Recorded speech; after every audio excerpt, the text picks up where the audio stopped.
No dia 25 de janeiro de 2019, às 12 horas e 28 minutos, a barragem da mina Córrego do Feijão, da mineradora Vale, em Brumadinho, se rompeu, causando a morte de 272 pessoas e espalhando resíduos de minério por toda a bacia do Rio Paraopeba, se tornando um dos piores crimes ambientais que se tem notícia. No meio da lama, do medo e do sentimento de revolta, nasceu também um olhar de esperança e de solidariedade. No episódio de hoje, teremos uma conversa inspiradora com Carolina Antunes, fundadora da ONG Na Ação. Ela fala do surgimento da organização, da tragédia de Brumadinho e dos avanços da organização. Territórios sociais. Territórios sociais. Territórios sociais. Advogada, conselheira de ética do CONSET, Conselho de Ética Pública do Governo de Minas, diretora executiva do IFL Brasil, Instituto de Formação de Líderes, e presidente do Instituto Na Ação, que é o grande motivo desse nosso bate-papo. Carolina Antunes, tudo bem? Tudo bem com você. Obrigada pelo convite, pela oportunidade de estar aqui hoje com vocês. Nós que agradecemos por você aceitar nosso convite. Seja muito bem-vindo e parabéns pelo belíssimo trabalho que vocês estão realizando. Obrigada. Prazer é todo nosso. E acho que a gente, como sociedade civil, se unindo, o trabalho não é só meu, é de um grande time. Então, o agradecimento é para esse time e para a gente que tem se reunido cada vez mais para sobreviver e melhorar o nosso país através da sociedade civil, das pessoas, né? Muito bom. Hoje temos, mais uma vez, a presença da nossa convidada e já dona da mesa, Lívia Regina. Ela é comunicóloga, especialista em marketing e produtos digitais e também uma empreendedora social. Mas antes de começarmos, convido você novamente a se inscrever no nosso canal, curtir e ativar as notificações, compartilhar com seus amigos e principalmente fazer os seus comentários, né? Nós estamos nas principais plataformas, então é só buscar Territórios Sociais que vai aparecer, tá bom? Então vamos participar, vamos todos fazer os seus comentários. Eu vou começar, Carol, nós vamos falar muito sobre a ONG, né? Sobre esses projetos, como que está andando as coisas, como que é o dia a dia, mas antes eu queria fazer a nossa já tradicional provocação. Você é uma mulher profissionalmente realizada, atua em vários papéis, a gente viu no seu breve currículo, que certamente deve ocupar muito seu tempo e muita da sua energia. Mas ainda assim, você encontrou um espaço nessa correria toda para se dedicar a um projeto social. Por quê? O porquê de ter tempo ou o porquê de ter a ONG? Eu acho que os dois, né? Exatamente. Quais são essas motivações? Né? É engraçado. Eu sempre escuto as pessoas usarem o tempo como desculpa para não realizar. Eu acho que o tempo a gente sempre tem. A gente tem tempo. A gente tem 24 horas para dividir entre as necessidades fisiológicas e a gente fazer o que a gente acredita. O trabalho social, ele não é dividido do trabalho do dia a dia, assim como a nossa vida não é dividida do trabalho do dia a dia para ganhar o sustento. Nós somos um só. E quando você se sente quebrado, faltando partes, eu escuto, né, a gente que lida na ONG Na Ação com muito trabalho psicológico, de depressão, a gente percebe que está faltando um equilíbrio dessas áreas. Porque a vida é uma só, nós somos um. Então tem que ter o equilíbrio do trabalho, o equilíbrio com a família, com a casa, o equilíbrio do meu papel como agente transformador na sociedade, que muitas vezes pode ser esse trabalho social ou qualquer outro trabalho que traga significado, que eu consigo agregar a comunidade que eu faço parte, que eu consigo trazer sentido e sentir que eu estou transformando alguma coisa. É a nossa necessidade, que eu brinco com o pessoal que eu dou treinamento na Araújo, eu falo assim, esse pó de estrela, o qual a gente foi feito, né? Não sei se vocês já assistiram Cosmos, do Carl Sagan. Eu sugiro, inclusive eu indico assistir Cosmos. Mostra o quanto a gente é pequeno e, ao mesmo tempo, o quanto a gente faz parte desse grande universo. E todos nós temos composição no nosso corpo de pó de estrelas que morreram há milhares, bilhões de anos atrás. Então, a gente é feito para brilhar de alguma maneira. Então, não deixa de brilhar em algum setor e tenta equilibrar. Eu acho que é por isso que o social sempre fez parte da minha história. Um momento estava mais... Adormecido. mais adormecido, até pela necessidade profissional, né? A gente estuda, vai à faculdade, aí você tem que aplicar, filho pequeno, então fica adormecido, mas sempre ali. Vai num asilo, lê uma cartinha, lê um livro, o pequenininho, um sábado, um domingo. É uma oração. É uma oração na prática. É uma oração na prática. Independente de qual religião você tem, se é uma oração, se é uma mentalização, o fato de você fazer o bem a outro, você não está fazendo bem para ele só, principalmente para você. A gente aprende sendo voluntário, então se você sabe alguma coisa, está aprendendo, está com dificuldade de aprender, eu sugiro ser voluntário de alguém e ensinar. Você vai aprender muito mais rápido do que se você ficar sozinho atrás de uma mesa na sua casa estudando. Eu sempre falei para os meus filhos, eu tenho um filho de 24 e um de 25 anos. E eu falo para eles, assim, sempre falei, está com dificuldade? Tenta ensinar a sua avó, tenta ensinar seu colega, chama o colega para estudar aqui em casa. Ensina, porque você vai aprender. Mas eu não sei tudo. Ninguém sabe tudo. Aprende junto, né? Aprende junto. Então, o social faz parte da vida, gente. Não tem como você separar. Não tem como a gente erguer muros mais altos. Nem colocar mais alarme, nem cerca elétrica, nem andar tanto de carro blindado igual a gente está. Não adianta ficar escondendo a bolsa, colocar a mochila para frente, enfiar o cordãozinho dentro da bolsa e ficar escondendo o celular. O que a gente pode fazer para melhorar isso? Você está falando isso e citando esse filme, eu imagino que trata um pouco disso. Eu estava lendo ontem uma entrevista do Ayrton Krenak e dessa preocupação dele com essa visão de mundo que a gente tem de separar homem e natureza, como se a natureza estivesse para nos servir, se o planeta existisse para nos servir. Como que a gente não tem a ideia de que nós fazemos parte de verdade disso. Né? Sim. Que se não existir humanidade, o planeta vai seguir. E a gente não tem essa ideia. Isso é uma dos problemas até que ocorreram em Brumadinho, com essa forma predatória de mineração. Exato.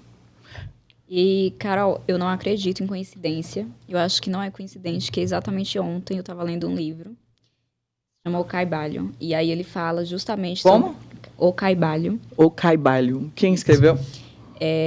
William Atkin. Mas ele se autodenomina no livro como Os Três Iniciados. E esse livro, ele traz alguns princípios relacionados ao hermetismo e tudo mais. E ontem eu estava lendo o princípio da correlação, coordenação, que resulta justamente em colaboração, que eu acredito que é isso que é o empreendedorismo social. Uhum. É o que você fez de agregar tanta gente para conseguir impactar e plantar a semente dentro de pessoas individuais para conseguir refletir no coletivo. Com base nisso, antes de falar na ação em si, eu quero saber de maneira particular como tem sido para você, como empreendedora social, como tem sido essa experiência, mexendo com uma questão tão delicada que é essa questão da quebra da pobreza intergeracional, desde 2017. É muito importante a gente entender que não tem como trabalhar a pobreza no nosso país. Eu falo do nosso país, da minha comunidade aqui, da minha cidade, até do meu bairro, porque se a gente não cuida do perto, não adianta a gente falar do grande, né? Mas isso é uma visão de mundo, não é só local. A gente tem que pensar intergeracional. O que quer dizer isso? Hoje eu tenho uma família que o pai e a mãe trabalham se matando para ter um salário e meio, um salário mínimo, para sustentar 6, 7 pessoas. Você acha que essa família consegue sobreviver bem, colocar comida e ter, principalmente ali, a pirâmide de Maslow, né? Aquela pirâmide onde tem, lá embaixo, para você pensar em atividades intelectuais aqui em cima, empreendedorismo, existencial, pensar em lazer, eu tenho que pensar se as minhas necessidades aqui de baixo, que é o mínimo, que é comer, saneamento básico, estão atendidas. E essa família que tem essas crianças, estão pensando nessa base. Você acha que ela vai deixar uma criança de 11, 10, 12 anos estudar, ter acesso a uma educação que proporciona uma oportunidade de desenvolvimento melhor? Não vai deixar. Vai colocar essa criança para trabalhar. E essa criança não vai ter uma educação legal. E, de novo, a gente vai ter mais uma pessoa com subemprego. Emprego que vai gerar aí um salário mínimo. Ou seja, a gente está perpetuando nesse ciclo a pobreza. E não é a pobreza só no sentido de passar fome que a gente está falando aqui. São a falta de acesso à saúde, educação, cultura, tudo isso. Quem é um salário mínimo e meio, gente, um salário mínimo, não tem isso. Então, essa nossa preocupação é no sentido familiar. Então, o que gerou para a gente, o que para mim ficou muito claro nessa caminhada, eu participo desse mindset, desse princípio, desse valor de romper com o ciclo intergeracional da pobreza através de ações empreendedoras, de ações de formação de pessoas, de desenvolvimento humano, há mais de 20 anos. Porque não dá para você pensar a pobreza somente dando um cheque gordo por mês e não pensando como isso vai refletir no filho, no neto, e se o subemprego vai continuar existindo naquele núcleo familiar. Então, o efeito maior disso é entender que mudou muito o meu jeito de ser no social, foi encarar que ótimo entregar um cobertor num dia de frio, entregar um prato de sopa quente num dia de frio, é válido, mas não pode só ficar nisso. O assistencial é só uma fase e ela tem que ser superada. No seu relatório de sustentabilidade, você fala isso, né?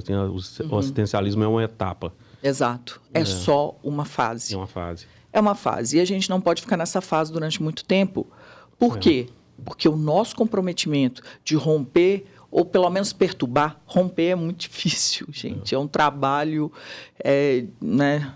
Quantas pessoas, quantos programas para lutar contra a pobreza existem, né? O Nação é muito pequenininho, mas a gente acredita na nossa força também como indivíduo e mesmo pequeno a gente faz parte desse processo. Então, como a gente pode perturbar esse ciclo tão vicioso e tão ruim da pobreza no nosso país, aqui em Belo Horizonte? Como é que eu posso perturbar isso para que não continue perpetuando de maneira tão fácil igual é? A gente acredita que é através de ações que a gente busca o desenvolvimento humano, para que aquela criança que faz parte daquele núcleo ou aquele jovem não vá de encontro a um subemprego e, por assim, vai perpetuando isso, recebendo menos, não tendo condição de um lazer ou comprar um produto que quer, ou ter direito a ter uma roupa legal, cuidar de si, não só a subsistência. E não passar isso para a geração futura, que é o próximo filho dele. Então, neto, bisneto. Esse foi o grande, se perguntou no meu particular, é como se eu trocasse o óculos. Meu óculos estava rosa e, de repente, eu troquei pela lente azul. Aquela visão sempre de eu preciso recolher agasalho, só fazer sopa. Não é só isso. E eu estou do lado, né, de mão dada com quem precisa de ajuda, e não na frente ou atrás carregando. Não, eu aprendo muito com essa pessoa, que eu estou ali sendo uma facilitadora do processo dela, mas ela também me ensina demais. Então, essa visão também de andar do lado foi, para mim, assim, incrível, porque a gente tem uma ilusão do que a gente vai fazer bem. A gente não pergunta para a pessoa o que ela precisa. Eu chego com um hambúrguer, um açaí, numa comunidade que estava devastada. E, às vezes, aquela comunidade rural, igual a gente estava lá em Brumadinho, não tinha nem acesso tanto ao açaí. E, de repente, eu levo essas pessoas, depois não tem condição de continuar utilizando aquele produto. Não era comum. Então, eu tenho que tomar cuidado quando eu entro nas comunidades de falar, olha, eu não sou o herói branco para te salvar. Nós estamos aqui para caminhar junto. Empatia. E fala impactante, Carol. É exatamente isso. Às vezes a gente tem por noção que a gente entende como é que a gente ajuda o outro e, na verdade, a gente não pergunta como o outro quer ser ajudado. Você precisa de apoio ou de solução? Exato. é principalmente essa coisa de olhar de cima para baixo, né? Eu estou te ajudando, né? Assim, e não é nada disso, né? Não. Assim, se o olhar é esse, já começa a não fazer sentido, né? Exato. E é quando você mencionou essa desconexão com a natureza, é muito interessante a gente estudar o corpo humano com o cosmos, pensar as estrelas, né, que a gente está enxergando, o quanto de células a gente tem. Imagina, essas células elas trabalham juntas, elas não estão uma em cima da outra. A gente é isso, né, nesse planeta. Organismo, né? Nós somos um grande organismo chamado planeta Terra e pequenininho no meio do tamanho desse universo. Cada pedaço não é superior ao outro. Eles se equilibram. E se a gente assumir o papel realmente de transformar a sociedade, assumir que a gente é responsável por esse equilíbrio, quando a gente está caminhando ao lado de quem ainda está passando por dificuldades, e tudo, a gente está cumprindo nosso papel. E cumprindo o nosso papel e mais, aprendendo ainda e se desenvolvendo mais. Não existe essa lógica de que eu vou salvar, eu vou ser o herói. Entende? Quem vai com essa mentalidade dura pouco no social. Dura pouco. Porque os desafios são grandes. Não tem dúvida. E entrando um pouco já na prática dessas ações sociais, queria que você falasse um pouco sobre o trabalho do Nação, como que surgiu. A gente conversava agora nos bastidores, você falou que já existia a instituição antes da tragédia de Brumadinho, ela ganhou mais visibilidade, mais corpo depois da tragédia. Queria que você falasse um pouquinho como é que foi essa história. É uma história muito gostosa, porque eu estava comentando com vocês aqui antes que é um chamado. E chamado é difícil de você não cumprir ele, é engraçado. Parece que todas as avenidas da vida vão te levando para esse caminho quando você está aberto. Né? Quando é uma coisa importante que a gente precisa pensar como ser humano. Se você está insistindo demais em algo que não está dando muito certo, preste atenção, porque às vezes não é o seu caminho por ali, e agradeça. Agradeça por tudo que vem e vai dar certo, sabe? Vai dar certo. Quem estiver nos ouvindo e às vezes está passando por dificuldade, pensar nisso. Abrir os ouvidos para escutar o seu chamado. Não é? E se está difícil, vamos tentar outro caminho que às vezes está aparecendo e vai se... segue fácil. Isso não quer dizer que não apareçam dificuldades, mas elas são superadas com muito trabalho, muita união e muita força. Sucesso só vem antes do trabalho no dicionário. Tudo tem que ter muito trabalho. E o Nação foi muito isso. Há mais de 20 anos eu estou como voluntária na minha vida, né, nessa parte. Sempre eu sou voluntária até hoje, também em outra organização. Então, não paro, porque o maior aprendizado que eu tive, me desenvolvi como profissional e também como pessoa, foi através do trabalho voluntário. O Nação surge ali em 2016, 2017, quando fazendo parte do Instituto de Formação de Líderes e acompanhando o quanto foi importante o networking na minha história e na história de muitos colegas que no Instituto de Formação de Líderes têm condições de pagar uma mensalidade para poder aprender. E eu falei, meu Deus, como eu ganhei? Eu venho de escola pública, eu não sabia que numa rede, gratuitamente pelo network, a gente consegue se desenvolver tanto. Com essa pergunta e essa interrogação, humildemente eu quis conhecer mais líderes sociais de outros projetos, além daqueles que eu já voluntariava.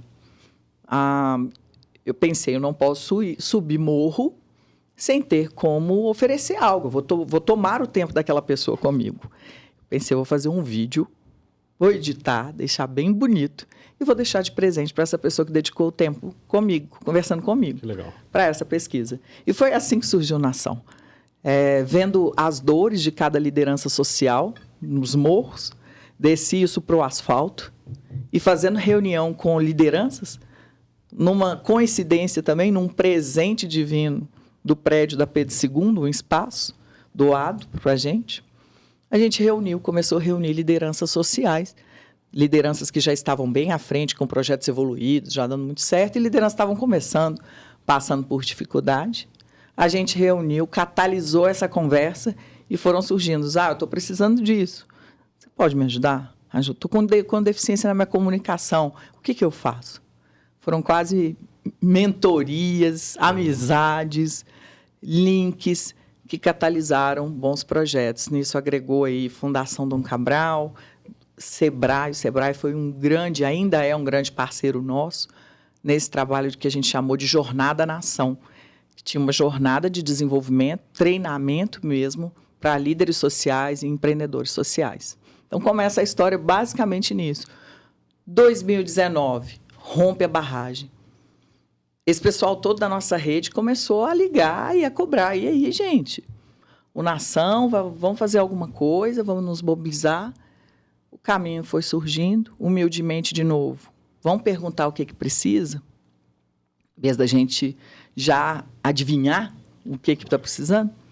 Procuramos as organizações que já estavam lá, as autoridades, e precisamos de psicólogo. E aí o Nação começa a atuar com mais de 45 psicólogos diariamente. Poucas horas depois do rompimento, a gente já estava lá, apoiando a comunidade, as famílias, os amigos dessas 275 vítimas que, infelizmente, né, se foram, as vidas foram ceifadas por uma tragédia inesperada dessa. E a dor no município, na cidade, foi absurda, porque todo mundo se conhece, né? E estruturas foram abaladas porque até pessoas que tinham que resolver o problema estavam lá debaixo da lama. Entidades, pessoas, autoridades ali da cidade estavam. Então, assistência social não tinha, estava debaixo da lama. Então, até a própria organização do município ficou caótica por não saber lidar com esse tipo de situação, onde perdeu o líder dela. O líder também estava na tragédia. Foi um momento onde que a gente aprendeu muito. Foi uma grande oportunidade de visibilidade, mas de muito aprendizado como organização social, como ser humano, né? A nossa responsabilidade também de atuar num processo desse. E nisso tudo não paramos, a gente comentou. Depois dessa tragédia veio outra em seguida, que foi a Covid, que piorou em Brumadinho e ampliou o nosso trabalho para o Brasil todo, onde a gente percebeu que não dava para a gente trabalhar mais presencial, precisávamos criar ferramentas para trabalhar online. Nisso a gente cria, com o nosso grupo, muito rápido, a plataforma Amparo. E pedidos chegaram no Brasil todo, inclusive internacional. Brasileiros que moravam fora precisando de apoio psicológico e alguns até precisando de apoio assistencial, de uma cesta básica de leite para criança. Vários chamados, eu estou colocando água no leite das minhas crianças, mas eu não tenho condição, porque eu não tenho trabalho, eu sou prestador de serviço, eu faço bico, e acabou. Eu ia fazer essa pergunta um pouco mais à frente, mas você já trouxe a plataforma, então conta um pouquinho mais, assim, como que funciona essa plataforma? Essa plataforma ela funciona em momento de crise. A gente tem uma organização social, para ser coerente nos valores, a gente, como falou aqui com vocês, a gente acredita que o assistencial é uma fase. Sim. Então, a tragédia, ela acontece momentaneamente. A gente é humilde também para entender o nosso limite de atuação, até onde a gente está conseguindo até agora. Então, presencialmente, a gente atua aqui na região metropolitana e online no Brasil todo. Quando estoura-se uma crise, como a pandemia ou algo extremamente caótico no Brasil, essa plataforma ela abre e ela atua captando a parte de doações e linkando o pedido do beneficiário ao material e designando a logística para entregar e chegar até o beneficiário. É um site? É um site, mas por trás dele tem todo um banco de dados e todo o sistema para fazer esse link e essa busca e organização dos dados. Então já deve ter algumas organizações cadastradas e aí, na medida em que acontece eventualmente uma tragédia, localiza Espírito Santo, Blumenau, Exato. Onde aí vocês fazem. A gente faz a doação, ou em dinheiro, se captou em dinheiro, sim, tudo, lógico, com recibo, com muita transparência, muito compliance, e faz com que isso chegue lá. E tudo com a ajuda de voluntários, uma rede muito boa de voluntários, doadores que já confiam e já participaram de processos assim conosco, desde as chuvas que pegaram forte aqui, 2020, né? A gente teve problemas gigantes, 2021 também, além da Covid, Não sei se vocês lembram, né? Sim, foi um caos, né? Foi um caos, então a gente atuou e a plataforma funciona dessa maneira. Ela recebe o pedido do beneficiário, tanto da parte assistencial de material, quanto a parte psicológica, que é o nosso forte também. A parte psicológica, a gente também tem violência doméstica, então o site ele está preparado para ver se caso a vítima estiver fazendo o cadastro e o agressor aproximar, ele tem um botão que ajuda a sumir da tela. Então, a gente criou essa funcionalidade porque durante a pandemia a violência doméstica aumentou muito, muito. E a gente recebeu, assim, dos 100% pedidos de amparo psicológico, a quase 50% era violência doméstica. Até perdi um pouco, porque é um assunto que me abala bastante. É difícil a gente pensar que a gente está em 2023, século XXI, e os problemas na vida das mulheres ainda são os mesmos, assim. Sim. E eu acho que respalda bastante uma pergunta que eu queria te fazer, que é sobre esse cenário do viés educacional que vocês têm atuado. Recentemente eu vi uma pesquisa, eu acho que é Enide Rocha o nome dela, ela é doutorada e pesquisadora do IPEA, e ela fala sobre um outro olhar para essa geração que atualmente tem sido chamada de neném. Os que nem estudam nem trabalham. Ela fala bastante que a maior parte desse percentual, que hoje já soma mais de 7 milhões de pessoas no país, são justamente mulheres que não têm acesso à empregabilidade ou à educação. E por não ter acesso à educação e empregabilidade, elas estão mais concentradas também, principalmente, em trabalhos não remunerados com os cuidados da família, de familiares próximos, pessoas adoecidas e coisas assim. Eu quero saber se esse cenário para você coincide nas ações e no público que você tem visto do projeto. Como tem sido para vocês lidar com esse público? É muito desafiador. Muito desafiador. Porque a gente aqui no Asfalto, a gente tem acesso à tecnologia, né? Covid, por exemplo. Fica em casa, gente. Meu Deus. Quem está lá na comunidade, como é que fica em casa? O que come? E utiliza a internet, vamos fazer uma call. Uma call. A internet nesses lugares é difícil. Um computador. Para criança que mora na periferia, o estudo online é uma coisa, meu Deus, impraticável. Não, e a gente observou isso. A gente, no atendimento virtual, a gente faz com celular. Por isso não é nem aplicativo. A pessoa consegue, é bem leve, não pesa o celular da pessoa. A gente pensou nisso tudo.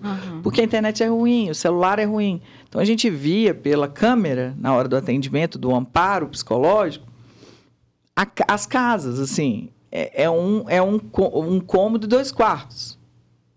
É um cômodo onde está a cozinha, a sala, tudo junto, e 2 quartinhos pequenos.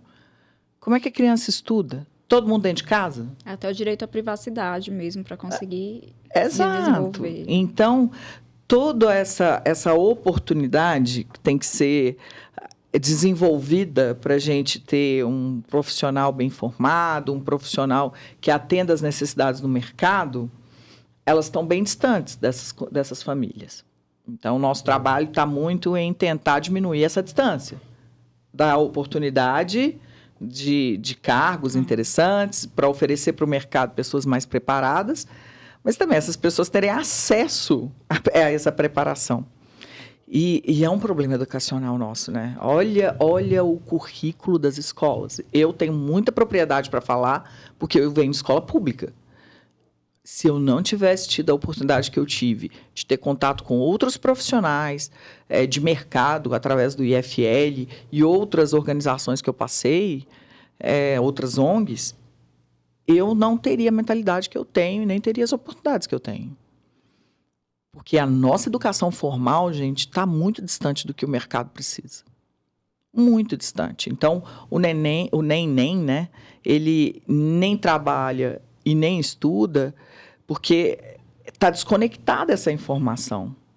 Está desconectada a necessidade. É aquela coisa do cliente, né? O cliente precisa de uma coisa, mas eu estou oferecendo outra completamente diferente que ele não quer. Como que que a escola vai chamar a atenção dessas pessoas. Pessoas que têm que trabalhar em casa, fazer as coisas em casa e ir para a escola para escutar um monte de coisa que não faz sentido nenhum para a vida dela, que ela não vai aplicar. Eu sinto que é uma defasagem até não só para o mercado profissional, mas para a vida mesmo. Porque tem necessidades que a gente tem de aprendizagem que na escola a gente não consegue. Uma educação financeira. E educação financeira eu falo do básico mesmo, assim. Como você vai gerir, como você vai aplicar, como você vai orquestrar um orçamento, qual é o básico sobre dinheiro. Quem está falando sobre dinheiro é quem tem. É verdade. Quem não tem, não está falando sobre dinheiro. Exato. E essa distância a gente precisa. Exato, a gente precisa diminuir essa distância. A gente tem um projeto em Brumadinho, na nossa sede lá, que fica no Parque da Cachoeira. A gente tem uma cozinha escola, bem assim, simples, mas arrumadinha. Não é uma cozinha industrial, mas é uma cozinha que dá para as mulheres fazerem cursos, workshops. E elas levam as crianças para esse outro projeto que a gente chama de Alicerce. E literalmente o nome fala, é Alicerce. É um projeto que tem em São Paulo, é parceiro nosso lá em Brumadinho, onde trabalho é básico. Olha, inteligência emocional, raciocínio lógico, saber lidar com o dinheiro, saber resolver problema e o mínimo de matemática e português. O básico. Nós precisamos ter esses alicerces bem plantados para que essas cabeças, essas mentalidades consigam sair dessa zona do nem. Eu não quero nem estudar e eu não tenho preparação suficiente para trabalhar. Eu não tenho habilidade nem hard skill nem soft skill, né? E eu acho que, aliado a tudo isso também, aí entra a questão da saúde mental, que o Brasil, se não o que tem o maior índice de depressão, está entre os que têm o maior índice de depressão. Está entre os países do mundo. Então, isso eu acho que também é um fato provocador de as pessoas não quererem nem estudar, não terem energia para isso. Exato. Né? Então, assim, estarem doentes, né? Estão doentes. Então, acho que tem que ter uma atenção, e aí a gente entra nessa pergunta desse acolhimento psicológico que o Na Ação entrega e entregou de forma muito eficiente na tragédia de Brumadinho, né? Como é que foi lidar?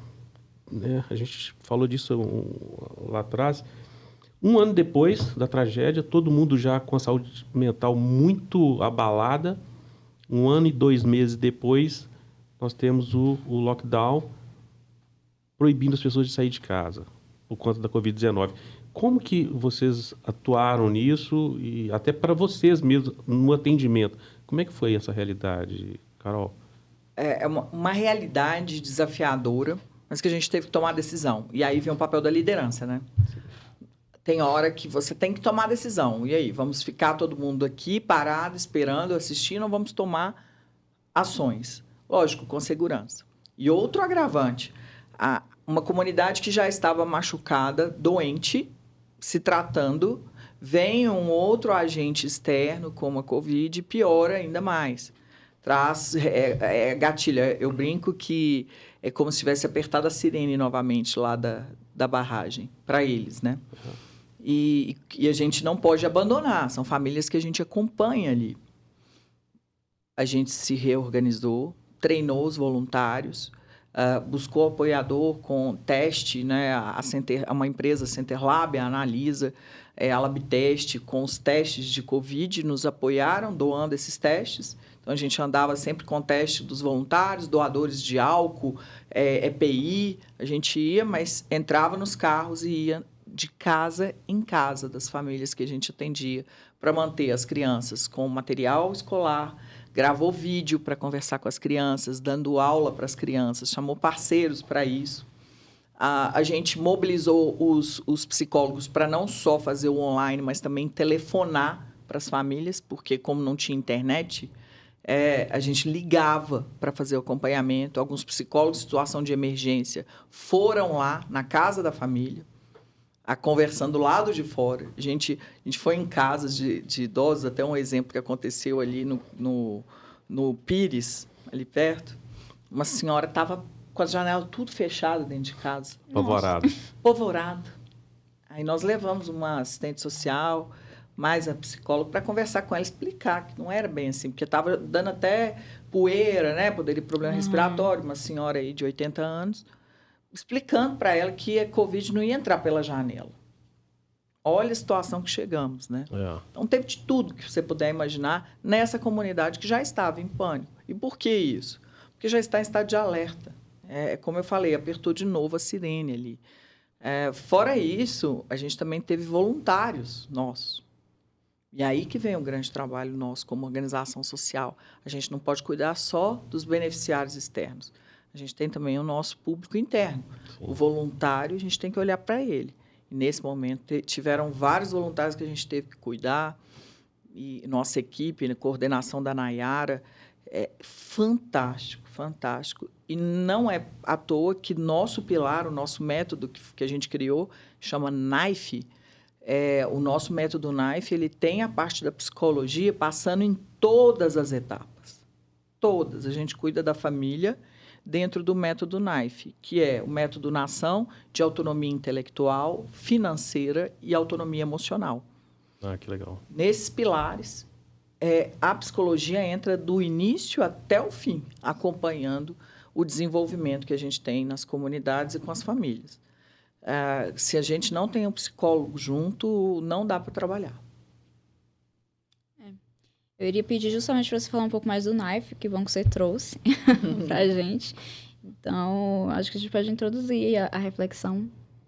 Na verdade, antes disso, eu queria, assim, ainda falando da saúde mental, tem uma pesquisa coordenada pela Fiocruz Minas e a Universidade do Rio de Janeiro, com a UFMG, que apontou um crescimento muito agudo nos casos de depressão e ansiedade em Brumadinho. Uhum.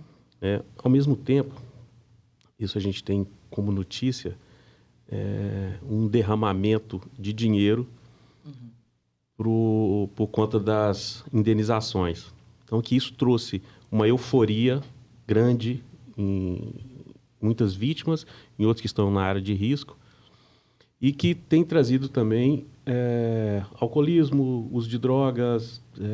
Então, como que é para a nação lidar com isso? Essa depressão, essa angústia e, ao mesmo tempo, essa euforia, com tanta coisa ruim que tem trazido.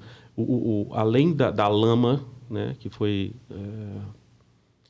tão deletéria, vem aí uma enxurrada de dinheiro de forma desordenada, desorganizada. Como que isso tem refletido na população? Péssimo. O reflexo é péssimo. E uma hora essa bomba vai explodir. A gente tem um auxílio emergencial, que era para ser emergencial, mas que está até hoje. E tem gente que fala, Carol, mas vai tirar o dinheiro da população?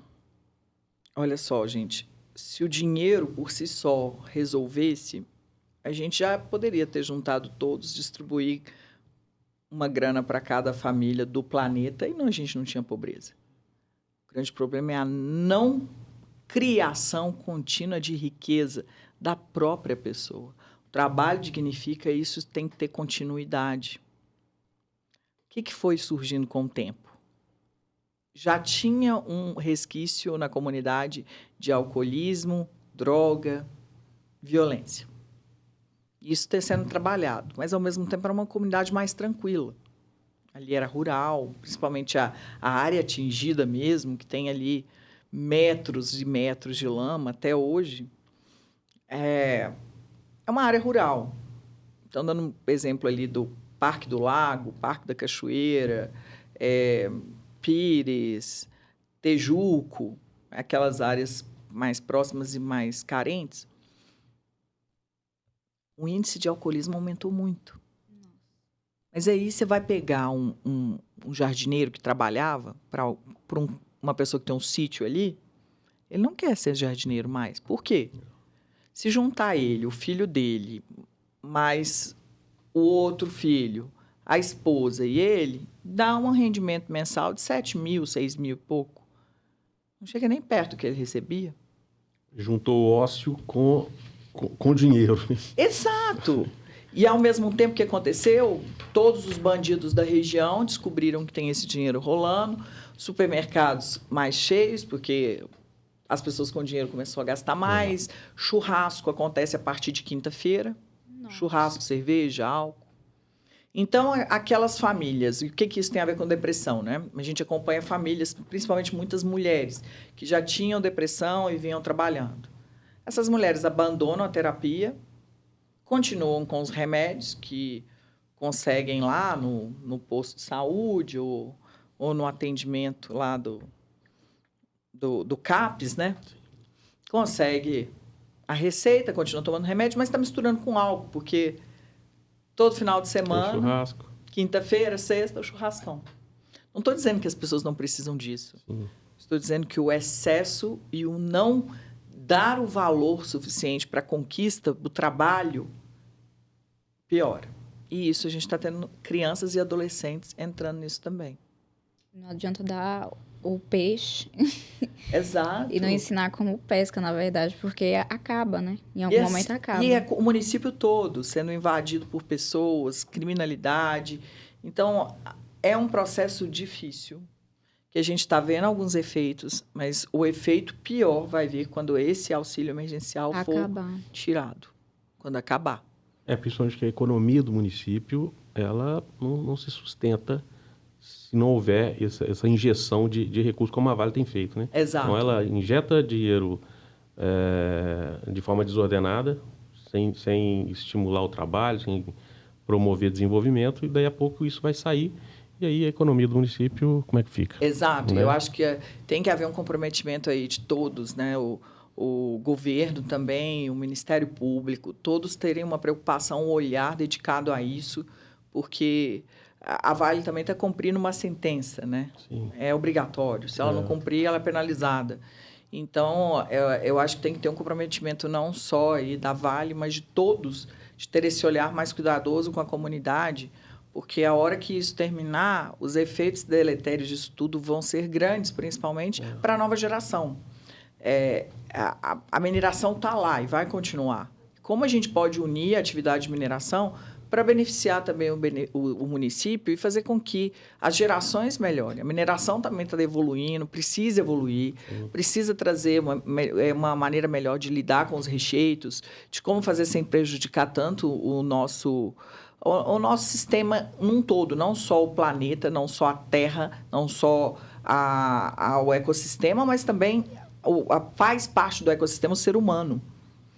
E o extrativismo, ele, se não tiver um apoio muito grande e um cuidado das empresas e do governo em cuidar das pessoas, a característica por si só do extrativismo impregna dentro das células das pessoas, que é o que eu posso tirar da terra, o que eu posso tirar do outro.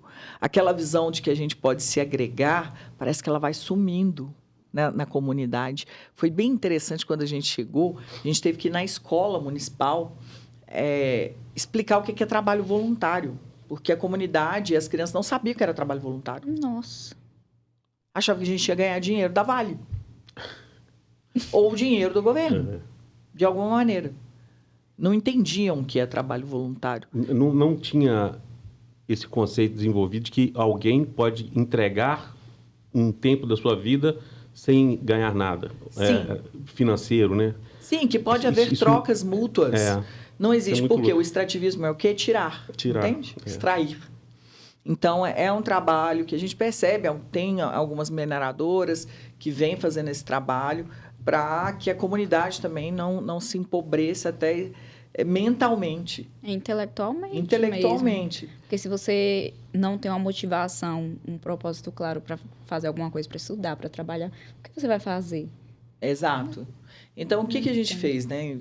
Não só reclamando, a gente mantém a cozinha escola. Lógico, o impacto, o número de pessoas é bem menor, mas a gente está resistente. Por isso que a gente precisa sempre de ajuda para manter, porque a gente sabe que em 3, 4 anos as coisas vão piorar bastante. Então, a gente está com a cozinha, tem algumas mães que mudaram o pensamento, fizeram cursos conosco e com o Sebrae. A Fundação Dom Cabral fez um programa com a gente muito bom com os jovens, que chama Raízes. Então, a gente está ali insistindo. É difícil? É penoso? Mas a gente não desistiu. A gente está lá esperando, porque a gente tem noção, acompanha todo esse processo de que não está sendo muito positivo. Tem um problema. A gente precisa achar o equilíbrio dessa equação. Não estou dizendo que a empresa tem que sair ilesa e que não tem que indenizar as famílias. Nós temos. Mas há uma responsabilidade nossa, como sociedade, como empresa, que a gente tem que entender como fazer uma maneira dessas famílias continuarem dignamente vivendo.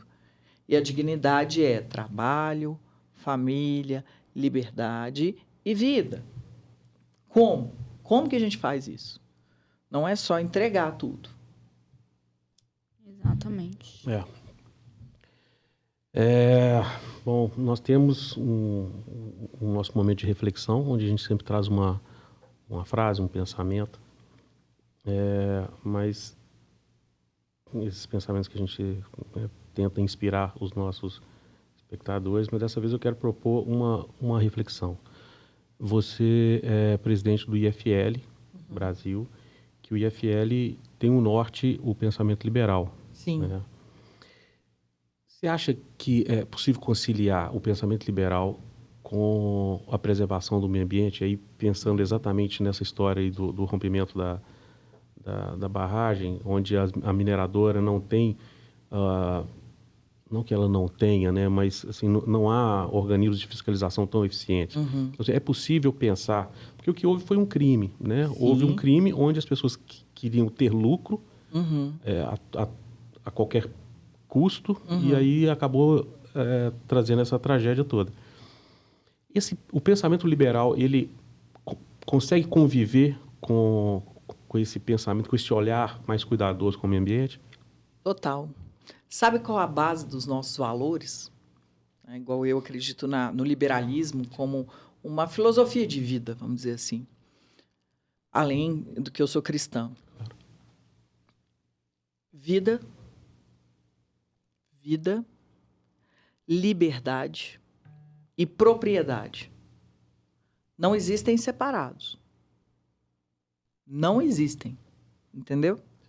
Não existe a vida, liberdade separada da propriedade. Não existe a propriedade separada da vida.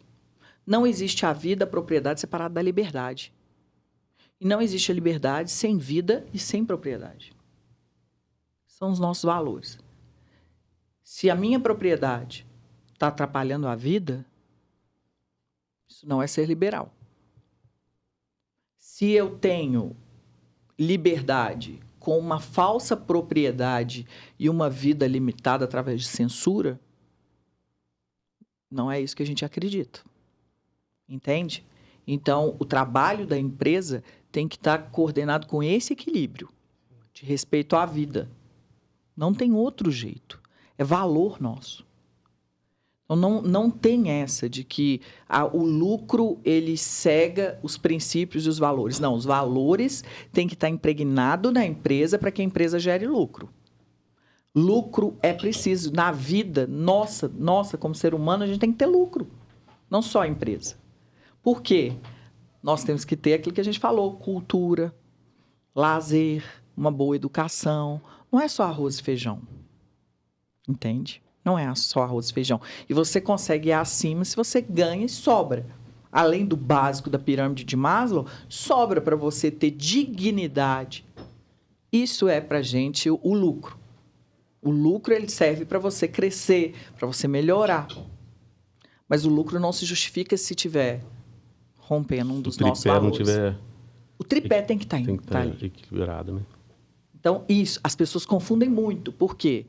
A ideologia ela é aplicada de acordo com os interesses políticos. Eu sou liberal na economia, mas sou conservador em outras questões. Exato, e mistura tudo, e um ataca o outro utilizando a ideologia. Vamos tirar a palavra liberalismo. Eu acredito na liberdade, na vida, em respeito à sua propriedade. Você trabalhou para conseguir esse computador, eu não posso entrar aqui e sair tirando ele. Se a gente... Isso, no fritar dos ovos, o que chama isso? Respeito. Respeito a você, indivíduo, do jeito que você quer coordenar sua vida. Independente de qual orientação você vai ter. Eu te respeito. Entende? A sua propriedade maior, que é o seu corpo, inclusive. Olha que interessante. Tira a palavra liberalismo, que as pessoas têm preconceito. Igual o marxismo, socialismo, vão tirar. E aí vamos pegar os valores de proteção de cada um deles e vamos estudar isso. Vamos começar a ter mais independência intelectual, que é um dos processos dentro do Nação. Não é só copiar o que fulano falou na televisão ou o que a Carol falou aqui no podcast, eu vou copiar e colar. Não. Escuta esse podcast, escuta outro, vê a televisão, lê o jornal e vamos tentar chegar no meu pensamento, o que eu acredito de valores, tirando os pré-conceitos. Vamos absorver mais, vamos a fundo. Em vez de copiar somente aquilo que o TikTok, naqueles segundos, mostra. Que é um problema da nossa sociedade nem, viu? Sim. É um consumo de pílulas e não ver o todo. Excesso de dopamina. Não é? Não aprofunda em nada. Excesso dopaminérgico total. Não é? Isso é perigoso. E a gente começa a ter preconceitos e não sabe ir para uma mesa e respeitar que o outro pensa diferente. E ter uma conversa elevada para a gente levar cada vez mais a nossa sociedade para um lugar mais alto. E ajudar as pessoas. Mas não, as conversas ficam rasas. Então, assim, é possível conciliar? É. Por quê? Porque é isso, é vida. Agora, ali tem que se apurar a responsabilidade penal, responsabilidade individual, a gente tem que ter o Estado de Direito forte. Por isso, nós, liberais, acreditamos em instituições fortes que protejam os direitos, que não exista aquele... veja bem, esse aqui aplica a lei, esse aqui nem tanto. Não, todos nós somos iguais perante a lei. A lei é única para todos. Entende? Nós acreditamos nisso. A lei é uma só e ela tem que ser aplicada para todos. E não somente para aqueles que não são amigos do rei. Aos amigos do rei, a lei não é tão pesada. A gente não pode ter isso. É tudo isso que a gente acredita. Então, realmente, não é só possível, mas é o que a gente acredita. São os nossos valores. Tudo bem, gente. Nós vamos caminhando para o final. Uma pena. A conversa está ótima. Mas, novamente, eu quero convidar você que nos assiste a fazer aquele movimento. Curtir, compartilhar, comentar. É muito importante a participação de todos. Essa é a ideia do Territórios Sociais, é que todos os territórios participem para que a gente possa, de alguma forma, trazer pensamentos que transformem o nosso mundo num mundo mais justo, mais legal de se viver.